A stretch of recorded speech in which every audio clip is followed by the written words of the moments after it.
Sodanandana Vrajajana Ranjana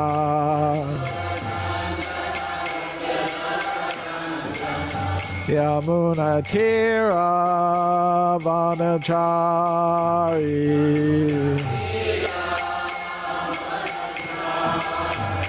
Jaya Radha Madhava Kunja Vihari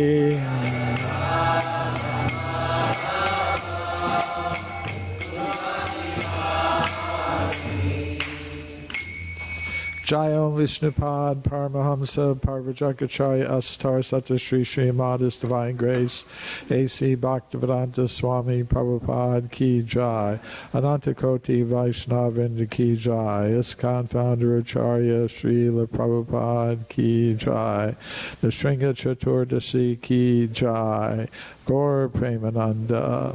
All glories to the assembled devotees. All glories to the assembled devotees. All glories to the assembled devotees. All glories to Sri Sri Guru and Gauranga. Glories to Srila Prabhupada.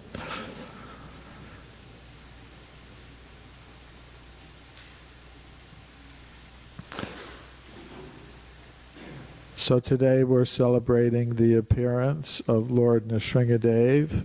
So to start off, we can chant this verse from Bhagavad Gita. Please repeat. Paritranaya sadhunam vinashaya chaduskritam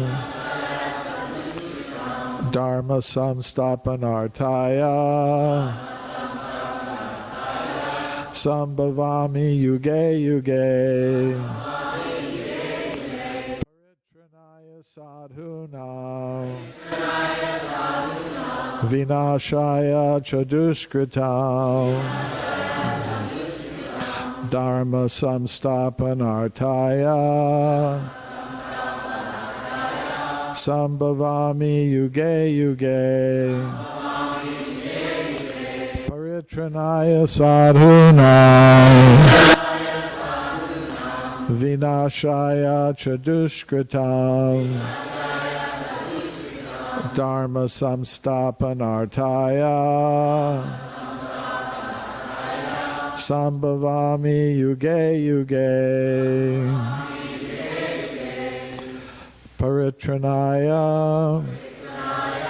for the deliverance Sadhuna of the devotees Vinashaya for the annihilation Cha and Dushkritam of the miscreants Dharma principles of religion Samstapana Artaya to reestablish Sambhavami I do appear Yuge millennium Yuge after millennium translation and translation by His Divine Grace Srila Prabhupada.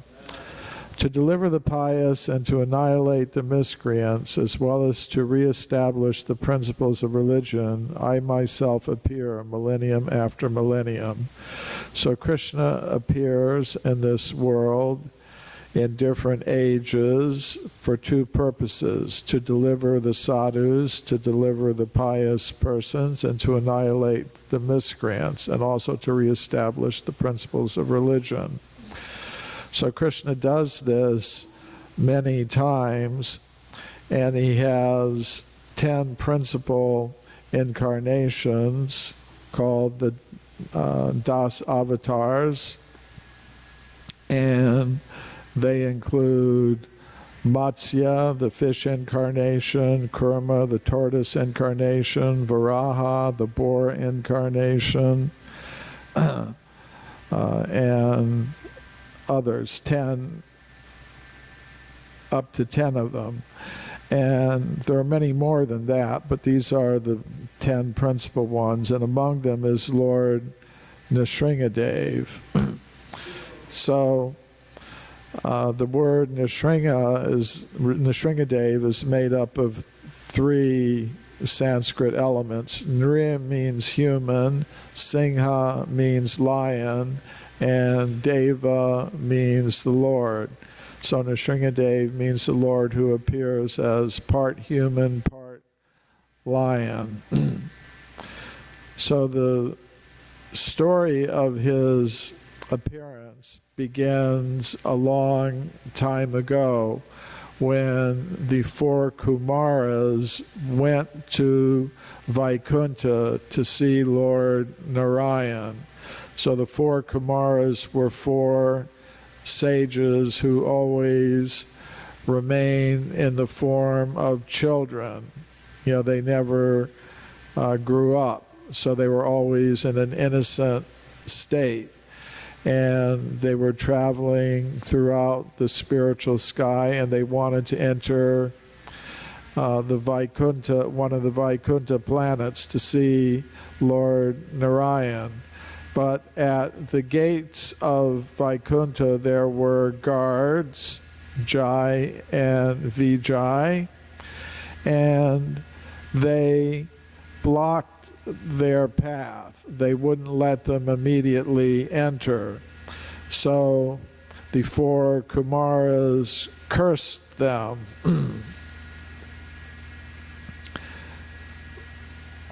But then they met Lord Narayan, and Lord Narayan pacified the 4 Kumaras. He said, "You were totally correct in becoming angry at my servants, and since they are my servants, I have to take responsibility for their actions in blocking your way. So you were correct to curse them, but I'll just kindly ask that while they suffer they will have to suffer the results of your curse, they will also be allowed to return to me as soon as possible."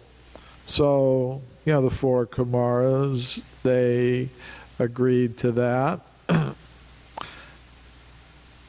So the servants, Jai and Vijay, had to enter the material world where they took birth 3 times as demons, asuras. So the first time that this pair of Vaikuntha servants took birth was as the demons Hiranyaksha and Hiranyakashipu. They were the sons of the sage Kashyapa and his wife Diti. So Hiranyaksha, he got into a battle with Lord Varahadeva, Lord Boar, and Varaha killed this demon Hiranyaksha. So his brother Hiranyakashipu was very upset by this, so he decided he was going to attack and defeat the demigods, attack and defeat Lord Vishnu if he could find him.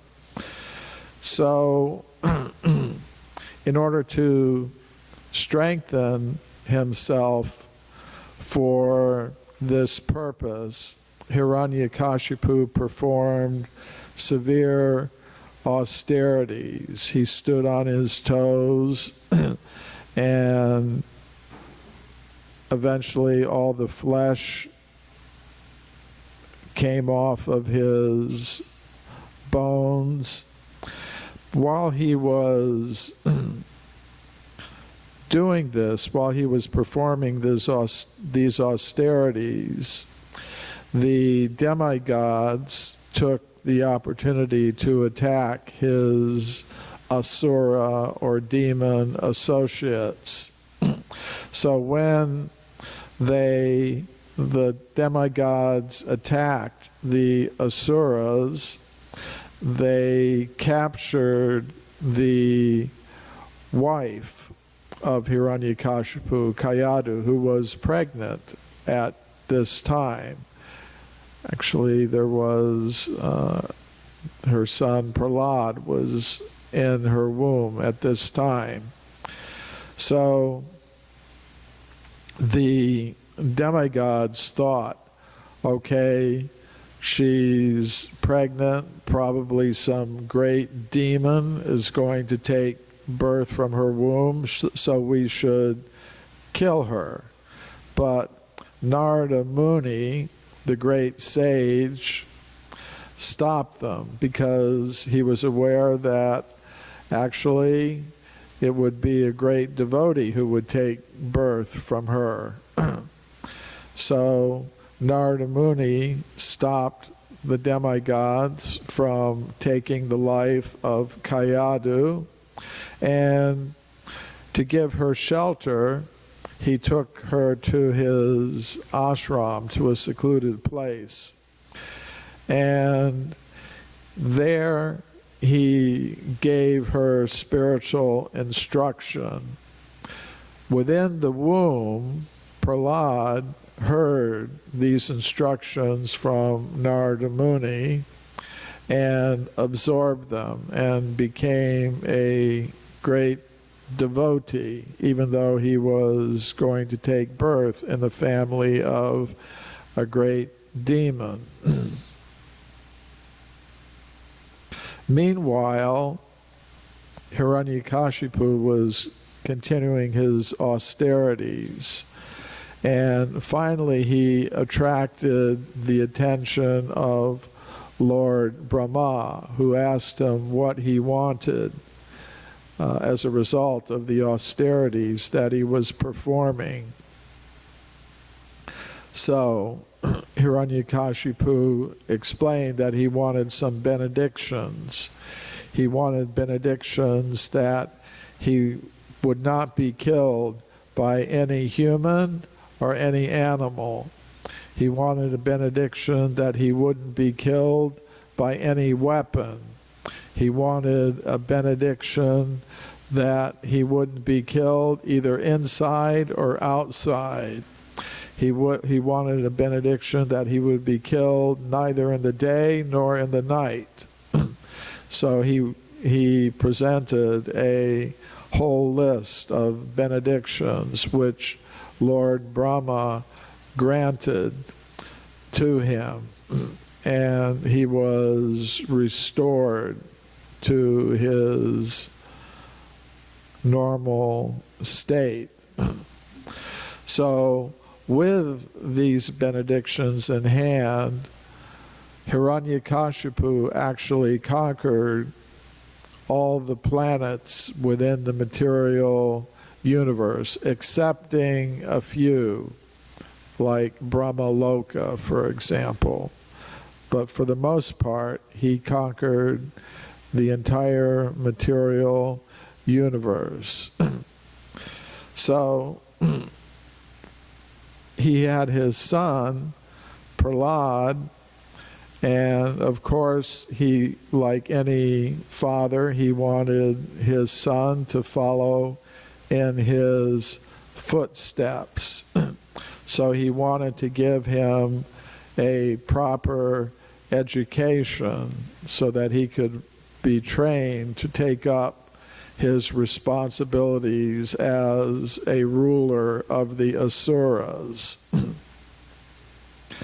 So he sent him, Hiranyakashipu sent Prahlada to a gurukul run by two great teachers of the asuras, Sanda and Amarka. And they tried to instruct him in all the arts of diplomacy and politics that a demoniac ruler would need to perform his duties. But he didn't absorbed these teachings very well, and actually behind the scenes he instructed the other students in this school in the principles of devotional service to the Supreme Personality of Godhead. And he got them to do kirtan in addition to understanding the philosophy of bhakti yoga, the yoga of devotional service to the Supreme Lord. So sometimes Hiranyakashipu would ask Prahlada, well, what have you learned in school? And he would give answers that his father really didn't like. It became evident to Hiranyakashipu that somehow or other his son had been exposed to teachings coming from the Vaishnavas, the devotees of Lord Vishnu, who was his biggest enemy and who he wanted to conquer. So he didn't like this. He inquired from the teachers in the school, how did he learn these things? He tried in so many ways to get him to renounce these teachings, but he would never renounce them. Hiranyakashipu said his son was kind of like the tail of a dog, which is curled. If you try to straighten it out, it doesn't straighten itself out. It immediately curves back. So he was trying to get rid of these Vaishnava teachings that had entered his son's mind, but his son wouldn't give them up. So Hiranyakashipu actually tried to have his son killed in so many different ways. But despite all these threats, Prahlada didn't obey his father. It's kind of interesting. The Prime Minister of India was recently speaking about this. Last week I was in India, in Ujjain, which is a city in the Madhya Pradesh state of India. And, they're having a Kumbh Mela there now. It's just ending, where millions of people from all over India come to take bath in the Shipra River, which is there. It's one of the 4 places in India where they hold Kumbh Mela. And in connection with that celebration, the government of Madhya Pradesh had a conference, and they invited different scholars to come and speak, and I was one of them. They also invited the Prime Minister of India to speak. It's kind of interesting, although modern India is in so many ways degraded from its original state, still there's some remnants of spirituality and piety there. It would be almost like if you could imagine that the governor of California, in connection with Rath Yatra in LA, were to stage a conference of scholars to discuss the importance of the event and how it will help people. And then also invite President Obama to the event. It was an event sort of like that. So one of the things the Prime Minister was talking about was how India has these great spiritual personalities whose behavior sometimes seems contradictory, but there's a unifying principle behind it. For example, he said that in India, we worship Lord Ram because he obeyed the order of his father, to go into exile into the forest. But he said, we also worship Prahlada, who disobeyed his father, Hiranyakashipu. So, that was sort of interesting. So Hiranyakashipu tried to have his son killed in so many ways. He was thrown off cliffs, he was attacked with weapons, but Krishna protected him in all of these circumstances. So in the end, Hiranyakashipu decided he was going to take on the task himself. And he was challenging Prahlada. So this God that you talk about, who's going to protect you, is he here now? Is he going to stop me from doing away with you?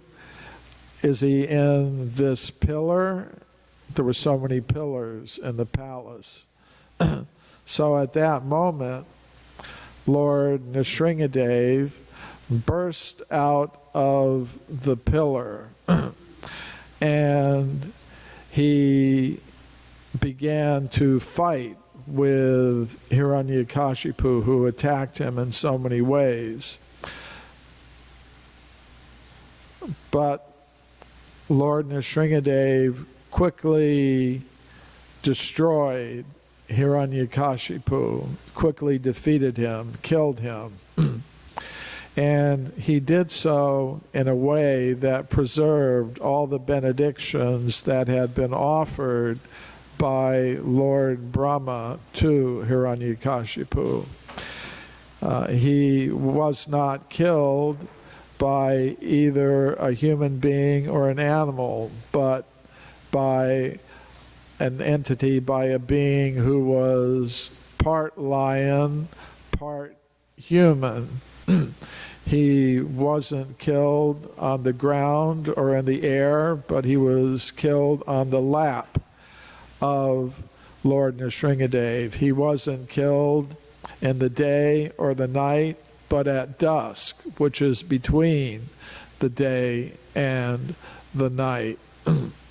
He wasn't killed on the inside or in the outside, but he was killed at the portico of this palace, which is neither inside nor outside.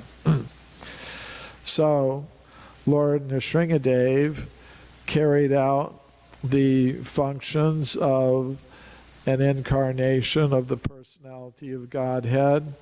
He saved his devotee, he destroyed the demon, and he established religious principles. So we can see here Lord Nrsimhadev in his form as Ugra Nrsimha, terrible Nrsimha, manifesting great anger. So after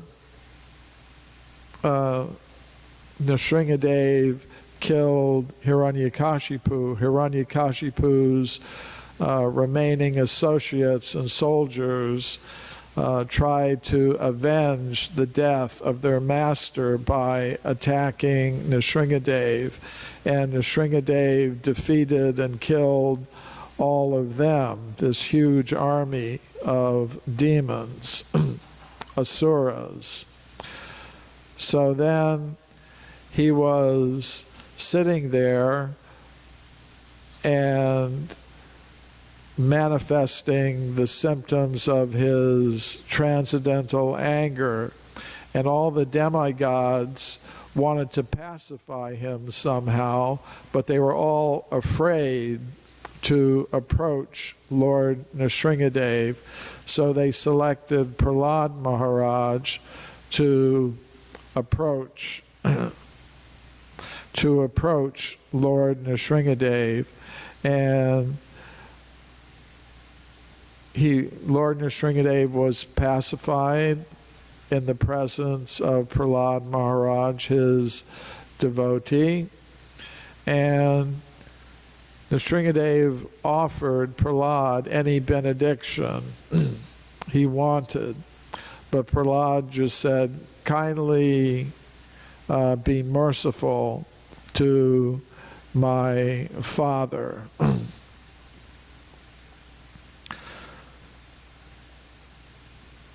So Lord Nrsimhadev also figures in Lord Chaitanya's pastimes. On one occasion, Lord Chaitanya was in the house of Srivas Thakur, and Srivas Thakur was reciting the 1,000 names of Lord Vishnu, one after another. And then he came to the name of Lord Nrsimhadev. And when Lord Chaitanya heard the name of Lord Nrsimhadev, he entered into the mood of Lord Nrsimhadev. He began to manifest transcendental anger, and he picked up a club and he ran out into the streets, and he was roaring and running around and chasing after people, saying, "Where are the demons? I'm going to kill them all." But then he noticed how frightened everyone was, and he became a little embarrassed. So he went back to the house of Srivas Thakur and confessed, well, maybe I shouldn't have manifested that mood of Lord Nrsimhadev.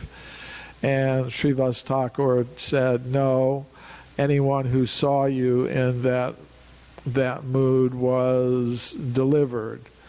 But it was a fact that Lord Chaitanya, who is the same Supreme Personality of Godhead, came to not kill the demons, but to kill the demoniac attitude in people in Kali Yuga. So on another occasion, Lord Chaitanya was in Jagannath Puri, and he told a devotee named Srikanta Sain to go back to Bengal, to Mayapur, and tell the devotees not to come to Jagannath Puri that year. Their custom was every year to go from Mayapur in Bengal to Jagannath Puri in Orissa to visit Lord Chaitanya, who had made his headquarters there. But Lord Chaitanya told Srikanta Sain, and this year I'm going to go to Bengal and visit the devotees instead of them coming to visit me. So Srikanta Sain went to Mayapur and told the devotees like Shivananda Sain and Jagadananda Pandit that Lord Chaitanya didn't want them to come to Puri this year. He was going to come and visit them in a certain month. And the devotees waited and waited and waited, and Lord Chaitanya didn't come, so they became very morose. So there was a devotee named Pradyumna Brahmachari who actually had been given the name Nrsimhananda Brahmachari by Lord Chaitanya, because Lord Chaitanya could understand that in his heart he was always meditating on Lord Nrsimhadev. So Lord Chaitanya gave him the name Nrsimhananda Brahmachari. So this Nrsimhananda Brahmachari was in Mayapur, and he saw how depressed the devotees like Shivananda Sain and Jagadananda Pandit were. And he asked them, why are you so depressed? And they told him, well, Lord Chaitanya had promised to come here from Jagannath Puri, but he's not coming, and we're depressed for that reason. And Nrsimha Brahmachari said, within 3 days I will bring him here. So he entered into a state of trance. And after 2 days, he told the devotees, Lord Chaitanya has come as far as Panihati, and tomorrow he will come here. He will arrive in Mayapur, and I am going to cook for him. I'm going to prepare a meal for him, so kindly give me all the ingredients. So the next morning, they brought all ingredients for cooking to this Nrsimha Brahmachari, and he began to cook. And by the afternoon, he had prepared a huge feast, and he prepared to offer it to the Lord. He had 3 plates made. A plate for Lord Chaitanya, a plate for Lord Jagannath, and a plate for Lord Nrsimhadev. And in his trance, he observed Lord Chaitanya come, and Lord Chaitanya ate all the prasadam on all 3 of the offering plates. And Nrsimha Brahmachari was very upset. He said, well, I can understand you taking Lord Jagannath's prasadam. You and Lord Jagannath are the same, but now you've taken my Lord Nrsimhadev's offering also. So now today, Lord Nrsimhadev is going to have to fast. So why have you done that? But then Lord Chaitanya, he understood that Lord Chaitanya was also Lord Nrsimhadev as well. So the devotees were a little mystified. He told them, I brought Lord Chaitanya here. He ate all the prasadam that I offered, all the bhoga that I offered to Jagannath, Chaitanya, and Nrsimhadev, and now he's gone. So the devotees didn't know what to think about that. They were wondering, is this really true? Because, Lord Chaitanya can appear in 2 forms, Shakshat, his manifest appearance, or Avirbhav, which means he's present but not necessarily visible to everyone. So the devotees were very mystified by this, and the next year they went to Jagannath Puri, and Lord Chaitanya greeted them and said, oh, remember how last year I came to Mayapur and took all the offerings made by Nrsimhadev Brahmachari, including the offering to Lord Nrsimhadev. So Lord Chaitanya, during his travels in South India, he visited many Nrsimhadev temples, like the Singhachalam temple near Vishakhapatnam, where there's deities of Lord Nrsimhadev, the Pananarsingha temple near Vijayawad in Andhra Pradesh, and the Ahovalam temple. So Lord Chaitanya would visit these temples and chant prayers to Lord Nrsimhadev and go into ecstasy there when he would see these deities of Lord Nrsimhadev. So it's a big part of our Krishna consciousness movement to worship Lord Nrsimhadev. And actually in Los Angeles, I don't know if it was this temple or the previous temple, but on one occasion, the temple was attacked. Somebody threw a pipe bomb into the temple one morning, and it blew up. Nobody was injured very severely, but Srila Prabhupada taught the devotees of the LA temple the Nrsimhadev prayers at that time. And he instructed them to always chant every day the prayers to Lord Nrsimhadev for protection of the devotees. And this is one of the main functions of Lord Nrsimhadev, to protect the devotees, to destroy the demons, and establish religious principles. So the devotees would also chant this prayer specifically for the protection of their spiritual master, Srila Prabhupada. So, even today, Lord Nrsimhadev is present in Jambudweep. According to the 5th canto of the Srimad Bhagavatam, Jambudweep is divided into 9 sections. One part is Bharatavarsha, which you see down at the bottom. That's where we're present.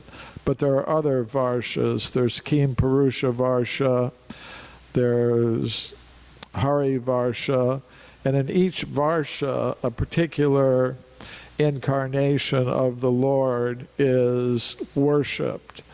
In Hari Varsha, Lord Nrsimhadev is present, and he's worshipped there by Prahlada and other devotees. And this is explained in the 5th canto of Srimad Bhagavatam, in the chapter, The Residents of Jambudweep Offer Prayers to the Lord in the different forms that he exists in the different parts of Jambudweep.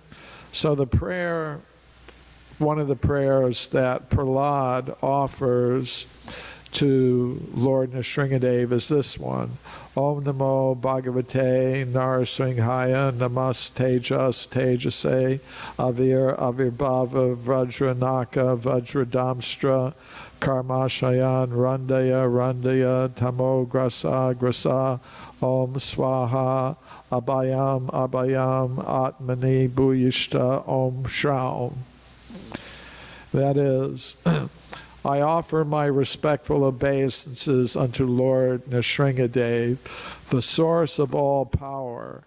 O my Lord, who possesses nails and teeth just like thunderbolts, kindly vanquish our demon-like desires for fruit of activity in this material world.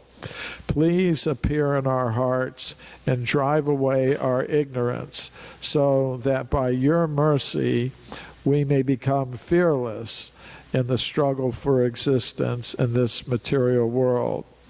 So for us, this is a very important way on which to meditate on Lord Nrsimhadev, to ask him to enter into our hearts. Because we're always confronted as devotees with a choice, whether to follow the upward path, up towards Krishna Loka and pure devotional service, or to be influenced by lust, anger, greed, and other material qualities that take us on the downward path. So we can pray to Lord Nrsimhadev to enter into our hearts and destroy whatever remnants of demoniac tendencies there may be in our hearts, and in this way get free from the cycle of birth and death and be established in our constitutional position as eternal servants of the Supreme Personality of Godhead. And we also see that some of our devotees follow in the footsteps of Prahlada Maharaj, who in the school of the Asuras was preaching the principles of devotional service. So we see that members of the Krishna consciousness movement following in the footsteps of Prahlada sometimes go to schools and universities to introduce the students to the principles of devotional service. So we can meditate on these things today. Shri Nrsimhadev ki jai, Prahlada Maharaj ki jai, Srila Prabhupada ki jai. Gaur Premananda.